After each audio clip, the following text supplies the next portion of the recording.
You have to do that, sir, because your license is invalid. Love them or hate them, Leon Schuster's movies show up the tribulations of life in South Africa. G'day, mate. Good to see you here. G'day, mate. Schuster seems to have struck a national nerve with "Oh Shucks, I'm Gatvol," in which the bottom line is that he's had enough. The country is falling apart and he is getting out. For many South Africans, that rings only too true. South Africans are they have strong critics about themselves. So I think you are very much aware about your weaknesses. But what I'm trying to show here is that you have a lot of strengths. And we need to build on those strengths, says Egyptian-born Dr Hischam El-Agamy of the Swiss-based International Institute for Management Development.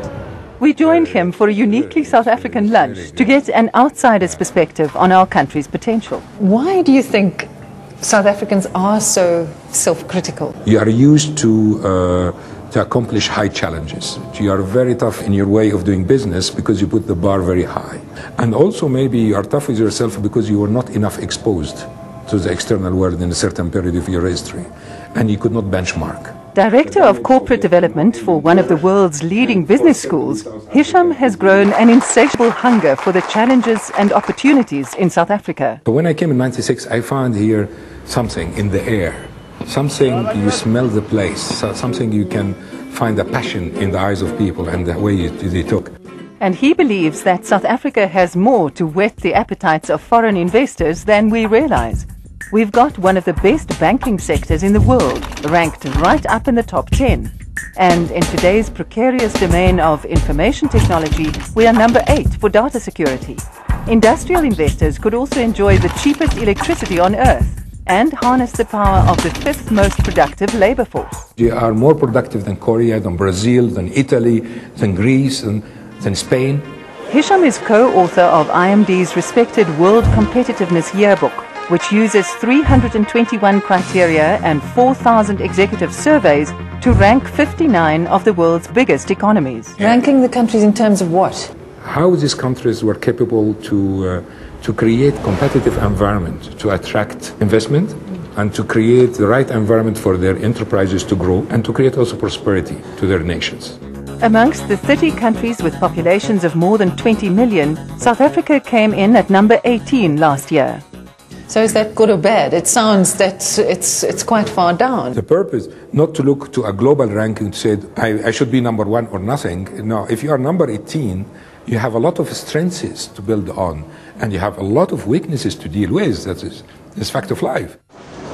When it comes to economic performance, we have a bitter pill to swallow.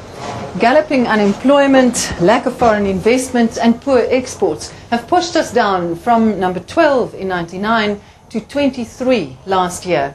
And the Rand's roller coaster ride over the last few years hasn't helped either. And it also created a kind of lack of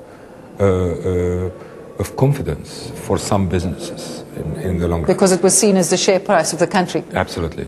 These factors, together with 8 new regions being included in the report, meant that overall we lost 2 rankings from 2002. And yet we are still placed well in relation to first world economies and the tigers of Asia. You'll be surprised to see a lot of these Asian countries who is really now considered the biggest economy, like China or India, and South Africa is positioned very well in compared to these countries. Brazil. But what is the recipe for success for a strong competitive economy? And have we got the right ingredients? The thrust of Hischam El-Agamy's argument is that every country will have positives and negatives, and that you need to find your areas of strength and sell those to prospective investors. In the investment in telecommunication infrastructure, South Africa come number 4. You are far in advance to India. So I would go to sell South Africa as a paradise of call centers in the world. So why isn't it happening here? Because people are not aware about it. And this is the purpose of the whole exercise. Yeah. People are not aware about this stress. Well, we're getting some South African wines, which I'm sure is one of our strengths. Absolutely. And if you moan about the price of that wine, you may be surprised to learn that our cost of living is ranked the best in the world. While the quality of our air travel shouldn't be underestimated when it comes to impressing a potential investor. The first time I came to this airport, I found the people smiling for me. There's no airport in the world people smile to you. and this was something strange with my friends. Said, what? Is this true? And then now they travel around the world, they see that nobody smiles. Here they ask you, how are you, sir? An investor also wants to be sure that he's landing his money in a country with an efficient government. What does government efficiency mean? How the government succeeded to manage public finance. Secondly, how to create predictable and stable macroeconomics. Because I'm as an investor, I don't like to go in a country where each day they are inventing the rules. And in this area, we have moved 4 rungs up the ladder since 1999 to number 15, ahead of countries like Japan, Korea and Italy. You must grow, you must be much more competitive than this. But 15, I was saying, it's against all the perception of the people who think maybe South Africa will be number 30 or something like that. And believe it or not, South Africa is rated the best for personal income tax and scores very well for the way in which the government uses that hard-earned money of yours. It managed to reduce our country's debt from 9.5% of the gross domestic product in 1993 to just over 1% last year. So the government have been successful in doing things. And these things are having a huge impact on the business and the foreign direct investment. But it should be communicated to the outside world in a very efficient and much more powerful way than what we are doing now. But while we beat countries like France, Germany and the United Kingdom for the amount of money that goes into education, we are close to rock bottom when it comes to the average number of learners in a class. I think South Africans are really almost desperate about education because we all feel that the schools are really falling apart. I think there is part of the truth in that. But what I'm saying is the government, for example, is spending a huge amount of the GDP in this field.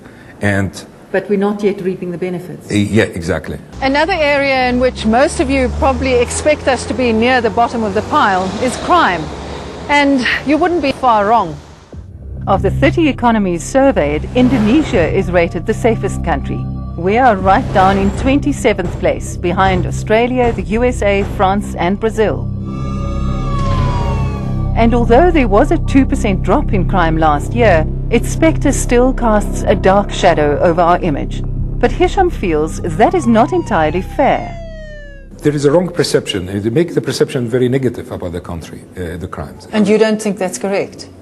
No, I don't think it's fair. I mean, there's the crimes, you are dealing with it, and you are trying to fight with it. Some people have been victims, I understand that. But what I'm saying at the same time, maybe there's some effort, some serious effort has been done, and maybe we have to communicate that inside and outside in a better way. One thing we could promote is our business efficiency. And our companies can teach many countries a thing or two about looking after the community. We also score near the top for the way businesses here manage themselves. Corporate governance is a big issue in the world nowadays. I mean, companies are losing a lot of their credibility in the world and a lot of their business opportunity because of corporate governance. South Africa came number 4.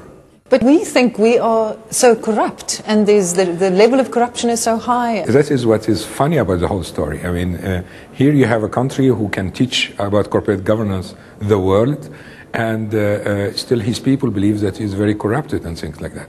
Hischam believes that we could also soar by cashing in on the money-spinning idea of clusters of businesses mushrooming around major industries. Instead of going head-to-head with each other, these cluster companies could share their skills and products.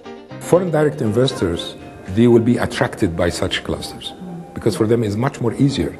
They will come in a space where they will find a lot of capabilities and talents. So, I mean, this is a paradise for the foreign investors. Short of Nelson Mandela, probably at the moment the best known South African in the world, Charlize. Is the movie industry a possible focus point? Again, it all depends how people here are going to use this opportunity and how to build around this experience. Here is the young girl from South Africa who made it in a very short period. And if companies work together in clusters, he says, we could also see our film industry rocket to world-class status. You have the assets, you have the talents.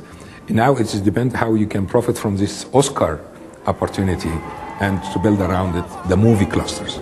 Turn it into gold. 10 years ago, it would have been hard to imagine this country as the shining light of Africa. Today, outsiders like Hischam are in awe of the fact that we have gone through political, social and economic change all at once and are coming out ahead. I believe deeply that this success stories became now part of the history of South Africa, and nobody can get it away from South Africa. So I'm very, very confident about the future in this country.